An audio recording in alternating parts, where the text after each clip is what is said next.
All right, I'm going to talk about something from the agenda that we didn't get to in the morning session. This is the section on working with measured load pool data in ADS. In the morning, what I talked about was load pool simulations where you have a nonlinear model. There are a number of cases where you don't have a nonlinear model. You only have measured data. And it's possible to import measured load pool data and then use it in matching network optimization. And recently we have been using artificial neural networks to take measured, well, there are two things you can do. One is you can read in measured load pool data into ADS and write an ADS data set from the data, and then you can plot the data in ADS using the ADS data display. So you can just look at contours in ADS. Another thing you can do is you can read in the measured load pool data and write out an artificial neural network model from the data, and then use that model to optimize matching networks. So I want to show the GUI, the graphical user interface for doing that. Do any of you work with measured load pool data like Mallory SPL files or Focus LPC files or LPC wave files? And anybody use those? Only a few people? IVCAD, CST files? No? Okay, well, I'll go through this quickly then. Okay, so the way this works is it's a new capability. It's in ADS 2024, but there's this load pool data GUI, and it's an add-on capability, and it's a graphical user interface, and you can read in data. So for this case, the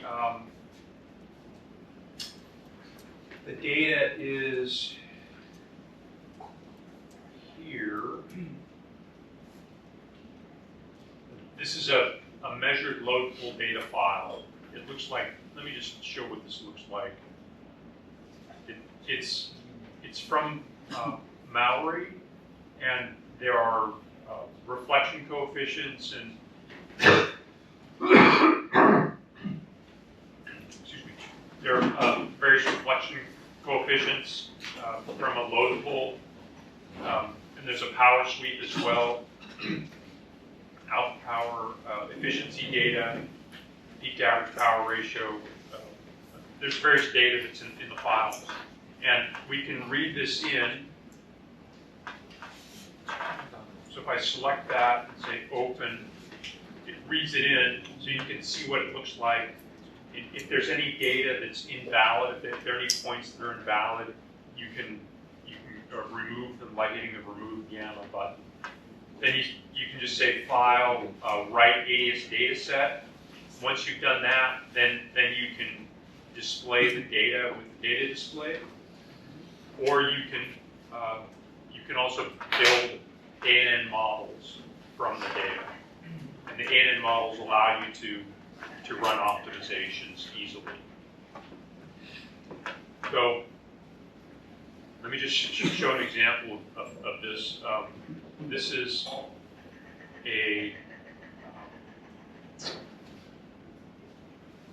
example of reading of what the data looks like. So this shows the contours of the measured data at a specific output power these are contours of efficiency, gain, compression, and gain at a specific output power, as well as contours at a 3 dB gain compression point. And these data could be used for determining optimal impedances for Doherty performance. Okay, so there's also, I have 3 different versions of this. The differences are that they're just plotting data at 3 different frequencies because the file has the data at 3 different frequencies. Then this is an optimization. If you say from the GUI, from the graphical user interface, if you say where's the GUI? So if you say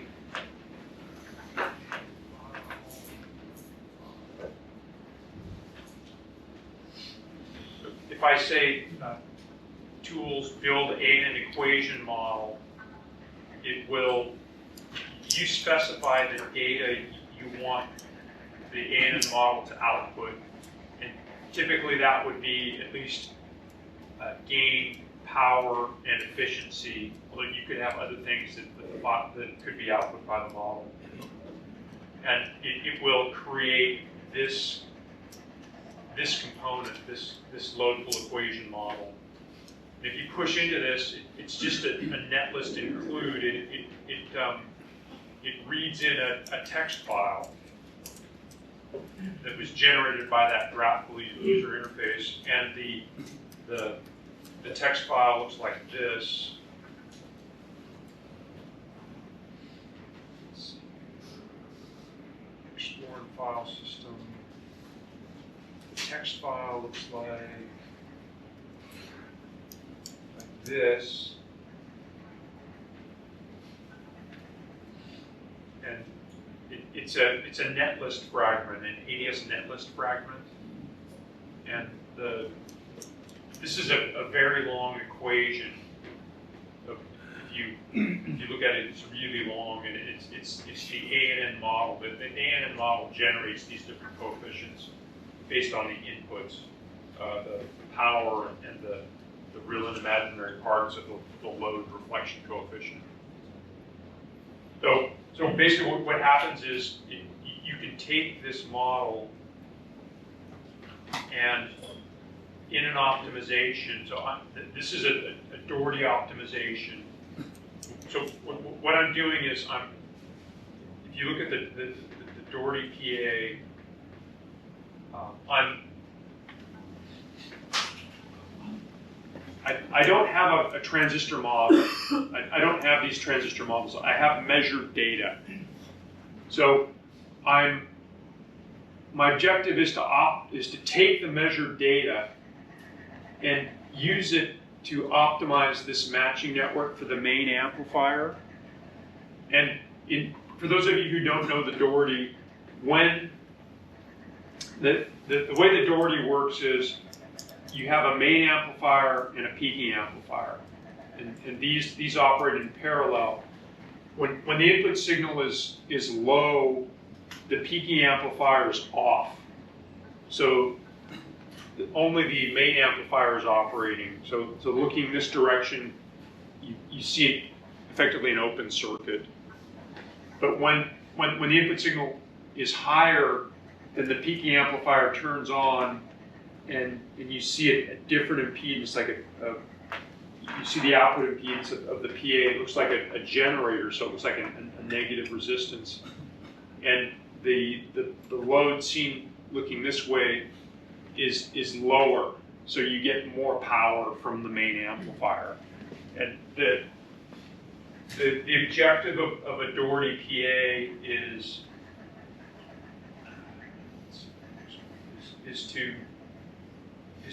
to get this sort of behavior. We want to get a higher efficiency over a range of output powers. So it's a higher efficient more efficient amplifier than a non-Doherty amplifier. So that's the objective.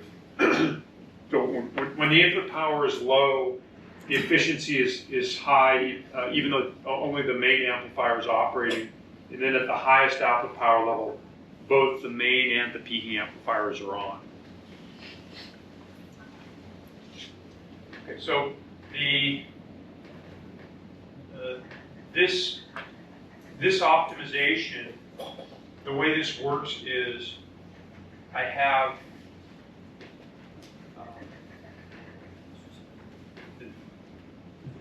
this is just a drawing of the combining network.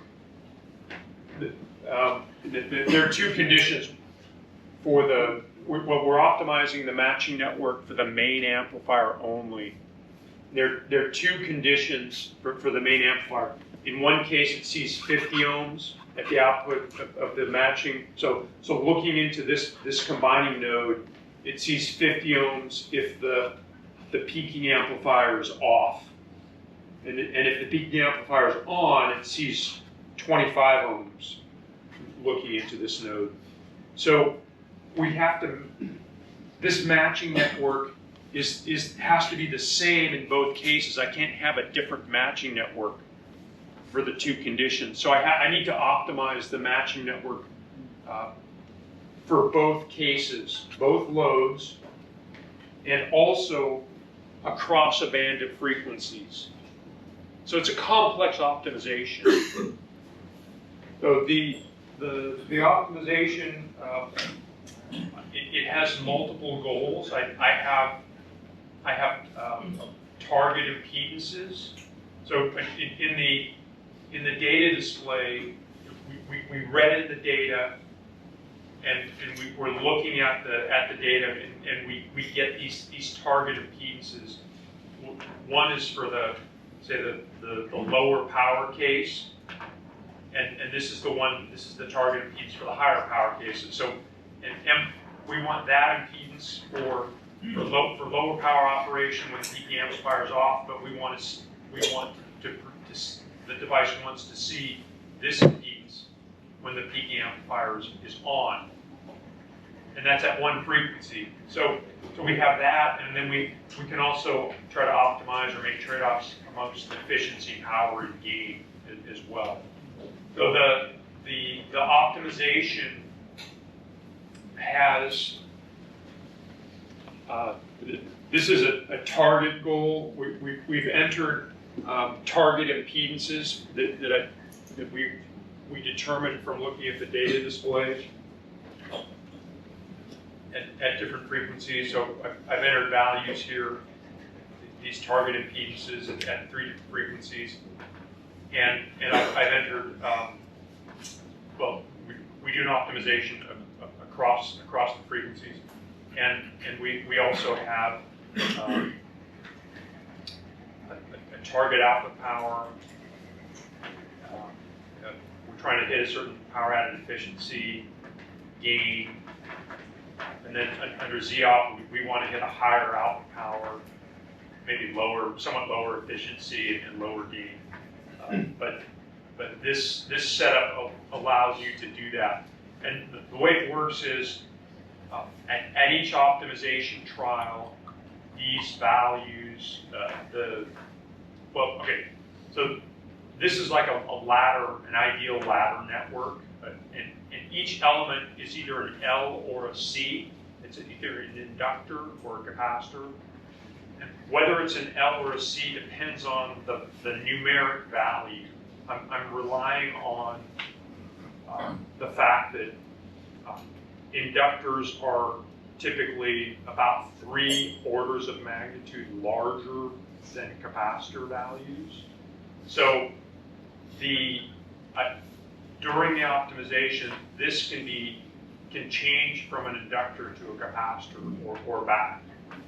So if you look at the component, it's depending on the number, the L or C value, the numeric value, this is either going to be an inductor or it's going to be a capacitor. So and I'm modeling an inductor as an equation, and the capacitance as an equation, and an admittance. The inductance is modeled as a series of impedance, and if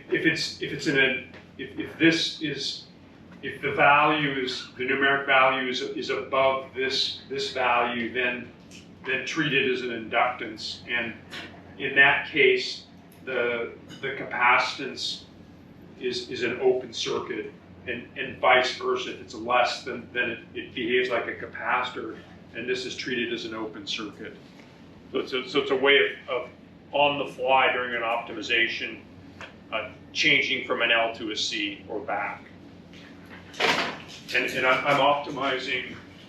What I'm optimizing is actually the exponent. And then so I take this exponent for each component, and I apply it. I just tend to the exponent, and I get x1 value through x6 value, and those are the numeric values for each element. So the result is let's see, where's the result?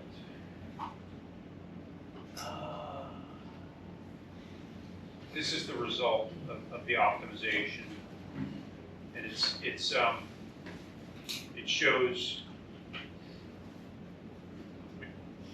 these x's are the target values for Z-opt for the high power case, and the light blue x's are for Z-mod, the lower power case. And it did a pretty good job of optimizing. It's not perfect, but it's pretty good. But this shows the output power versus frequency, the gain, and the efficiency. And then this shows the output power, gain, and efficiency for the Z-mod case. So I think it produced good results.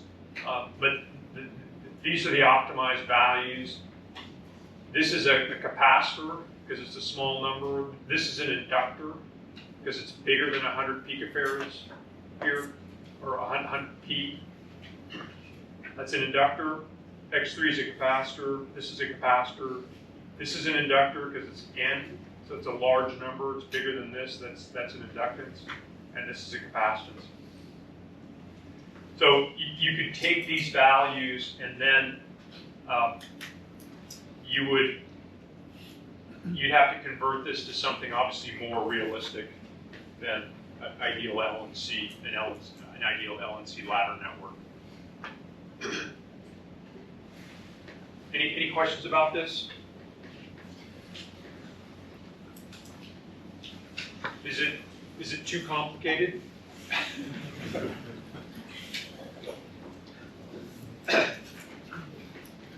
Okay. Well, this is a complex. It's a hard problem. I think this is a difficult problem. You have data at you have measured load pool data at 3 different frequencies. You're trying to come up with a matching network at 3 different frequencies for 2 different load conditions. For the main amplifier, you have 2 different load conditions. You're trying to satisfy power, gain, and efficiency at 3 different frequencies, all at the same time. You have to come up with one set of values. This is exactly the same as this. It's just that we're changing the load. You have to come up with a way to do that. That's a hard problem to solve.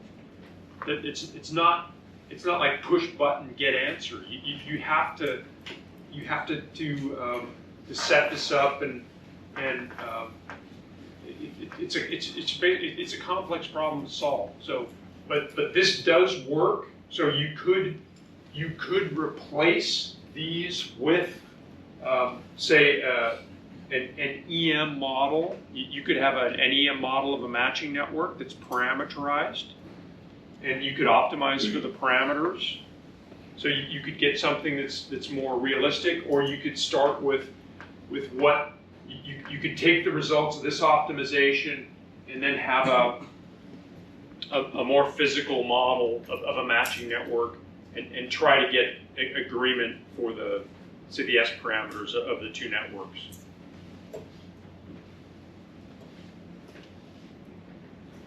Okay, if there are questions about this, I'm going to go on to the next topic.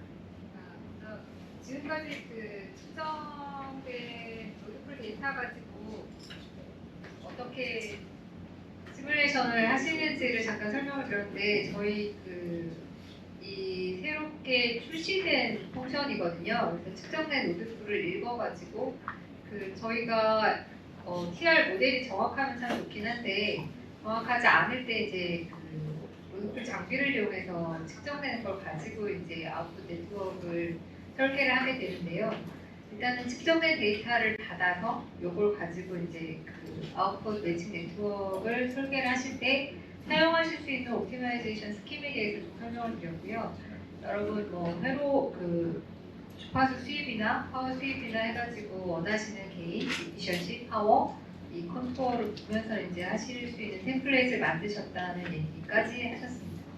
그러면 이제 혹시 더 질문이 없으시면 그다음 디지털 프리디스토션 쪽으로 넘어가도 될까요?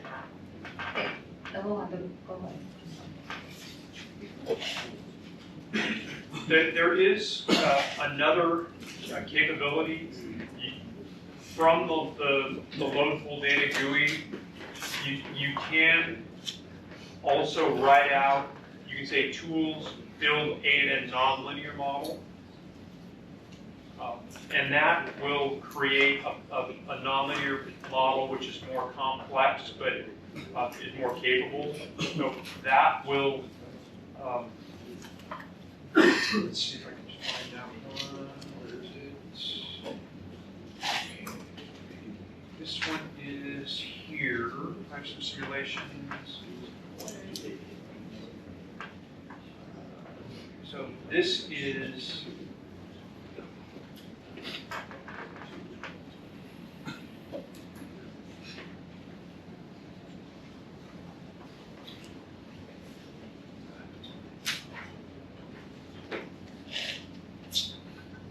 so this is a nonlinear model,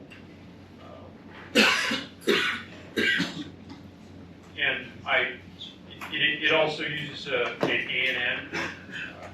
Okay, so this has, it reads in the A&N net list. Just to show you what this looks like,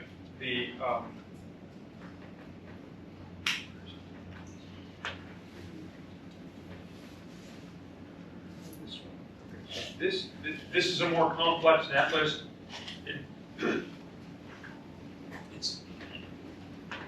It has an A&N model for the well, okay. Basically, the way this thing behaves is it senses the load seen looking to the right. It senses the load seen looking this way, and generates a signal such that the power delivered to that load is correct or is the same as the original data in the file, in the measured data file, for the given input power. This has this model basically senses the load and it senses the input power, and then it outputs the expected power or the power from that would be produced based on the measured load pull data file. And then it also adjusts the current such that the efficiency is correct as well. So potentially, I mean, people have asked forever, they've been asking me forever, hey, I've got this measured load pull data. Can you give me a model in ADS that will use it so I can run simulations? And we've always, no, sorry, we can't do that. Now we can do that. This is an A&N based model that allows you to do that. It's not perfect, but it could be used more for say for system level simulation, because this is not, currently this is not including, say, the input power mismatch at the input. We're working on, sometimes measured load pull data has A and B wave data. If you have the A and B wave data, you can create an AN model based on that A and B wave data, and then you can get a more accurate model that's more useful. So we're working on that, and I think that'll become available soon. I don't know how soon, but I'm expecting that to be available fairly soon, and that would be based on an ANN as well. But to test this, I ran a load pull. This is the 2-port load pull tuner from that earlier example I showed earlier. But I ran a load pull, and I swept the load over a larger region than the measured data. The measured data is a relatively small part of the Smith chart, and I wanted to sweep a larger region, which causes extrapolation.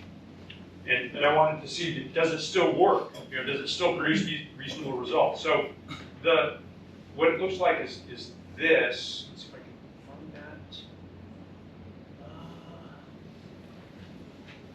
This is the comparison.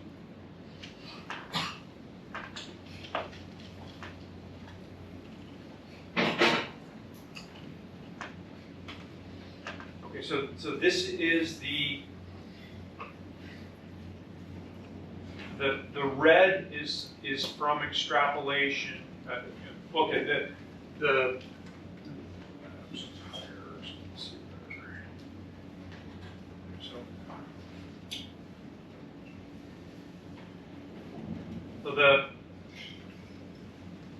black X's are the original measured load points.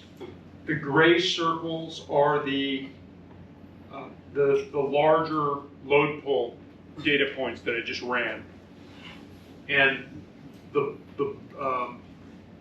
blue are the contours from the original measured data, and the red are the contours from the larger sweep. So there's pretty good agreement here for efficiency, and there's, to a certain extent, you can imagine some extrapolation. Maybe it's not perfect, but there is some extrapolation that could be acceptable.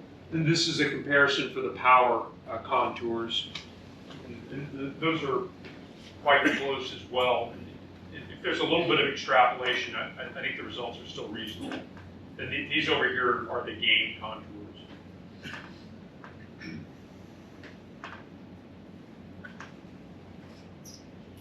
Any questions about this?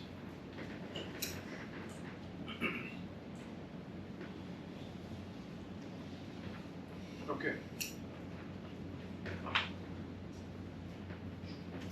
네, 저희 측정된 결과 가지고 모델링을 할 수 있는 새로운 ANN 모델이라고 하는 거는 AI 기반으로 저희가 알고리즘을 짜놔서 측정된 데이터를 기반으로 이제 아주 퍼펙트한 모델은 아니지만 시뮬레이션 할 수 있는 모델로 제너레이션을 해드리고 있거든요.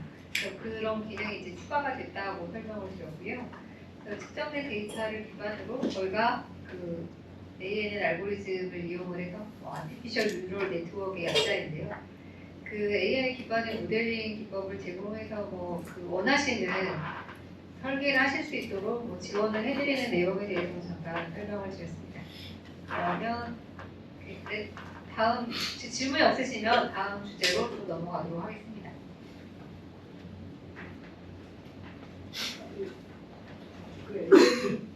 모델이라고 하는데요.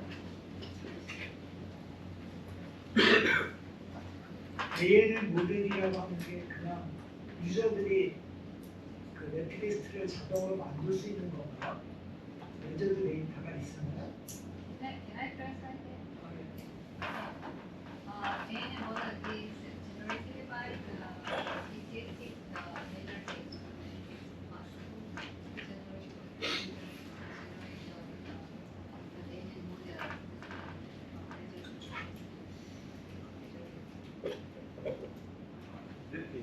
in this case, the ANN model is generated from measured data, from the measured data. The question is, can we generate by myself the ANN model from the measured data? Yes, you could, yes. For it to work in ADS, in this case, we have a, this is the nonlinear case, but this is syntax that the ADS netlister understands. So you have to put you have to make sure that the equation is in a format that the netlister will understand. And we have some examples, but that it's possible.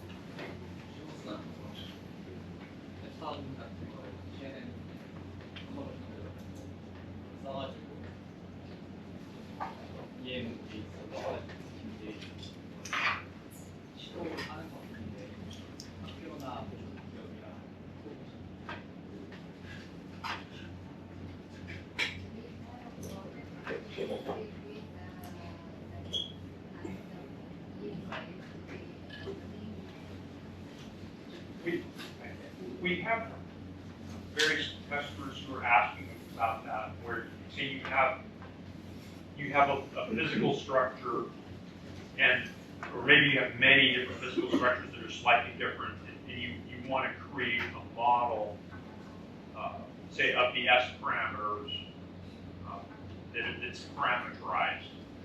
The dimensions of the physical structure are slightly different, and you want to come up with a model so that you can easily optimize the dimensions.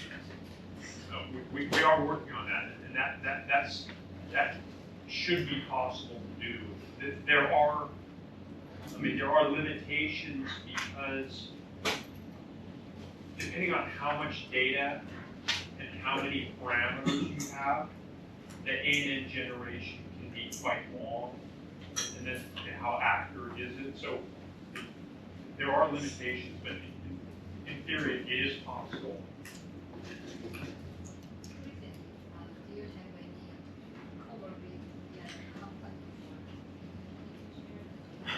No, I think the name, no, but but yeah, we are working on this. Yes, and it's not just one company. Like many companies want to do this because it's hard to you have these physical layouts and maybe you have a bunch of EM data. And I need to be able to optimize it, but it's not obvious how to do that with the ANN model.